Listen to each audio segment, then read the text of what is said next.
hold to his hand, God's unchanging hand. You gotta hold to his hand, God's unchanging hand. Build your hopes on things eternal. Hold to God's unchanging hand. We have to hold to God's unchanging hand.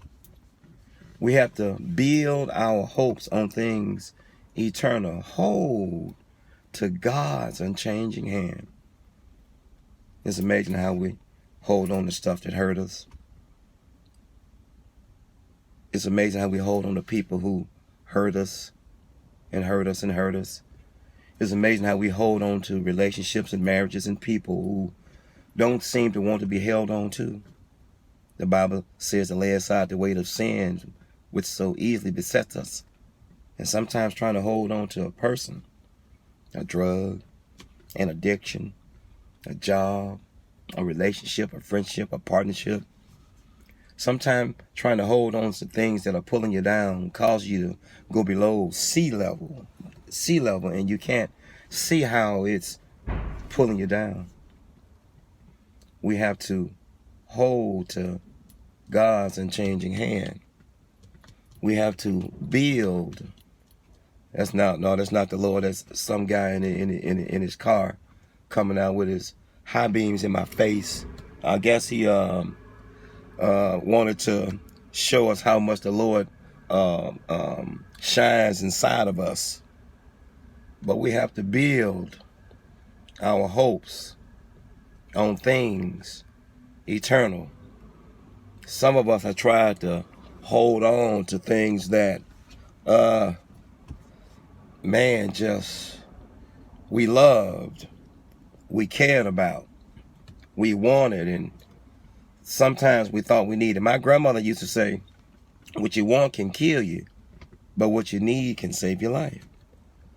So when we get ourselves in this quagmire, this between a rock and a hard place, when we get ourselves in this unbalanced state of trying to hold on to a person, a relationship, an addiction, a job, something we can't afford, something that's taking us down, we have to go ahead and take the loss. We have to go ahead and take the pain. My mother, and I miss my mom and my papa, they used to say, both of them would say, get out with a heart in peace and not get out with a heart in pieces. My grandmother had a very trite sense of humor with West Indian blood. She would say, well, I hate to say it, but it's true. The best way to get over somebody is to get under somebody else. And I would laugh so hard. I'd be like, Grandma. And she would wink her eye as I leave this alone. Hold to his hand, God's unchanging hand. Hold to his hand, God's unchanging hand. Build your hopes on things eternal. Hold to God's unchanging hand. A lot of things are going to hit us in life.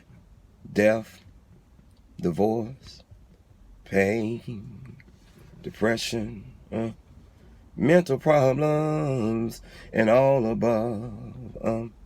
We have to hold on to his hand. There's some things we must let go. Anger and aggression and agitation of just 3. And I haven't got through the rest of the alphabet. Anger, agitation, and aggression. That's a start for the letter A. A lot of things are going to hit us in life and shake us and cause us to fall down and fall down and fall down. And we have to get up. And it's easy to wallow. It's 2 animals. My mom would send us to Hillsboro, Alabama for the summer. My uncle raised hogs, pigs, sows, bulls, whatever you want to call them. They were the same animal. And I would always be amazed at how the pig would squeal when you try to get it out of the mud. And his neighbor had sheep, and the sheep would scream because it was in the mud, deep. You got one screaming because he don't want out of the mud. You got another one screaming because he or she is in the mud. Right on time, the HVAC unit, as I leave this alone. We're to build our hopes on things eternal, not temporary, not external, not physical, but spiritual and supernatural of God. You know, he says, think on these things, whatsoever is pure, whatsoever is honest, whatsoever is a good report. Think on these things, you know, and I have to think on these things. I fight my mind daily, PTSD, migraines, and anxiety, and cluster headaches, and all the above, as I leave this alone. But hold of God's unchanging hand. Death, demise, depression, someone scandalize your name, someone lying on you, someone calling you out your name, divorce, cancer, injury, assault, insult, assumption, all of this and much, much more is coming your way. And as I leave you with this, hold to God's unchanging hand. You're going to run out of life. You're going to run out of money. You're going to run out of wheat bread. You're going to run out of water. You're going to run out of food. You're going to run out of time. You're going to run out of everything. But one thing you're not going to run out of is God himself. God bless you and God keep you is my prayer. Peace. One.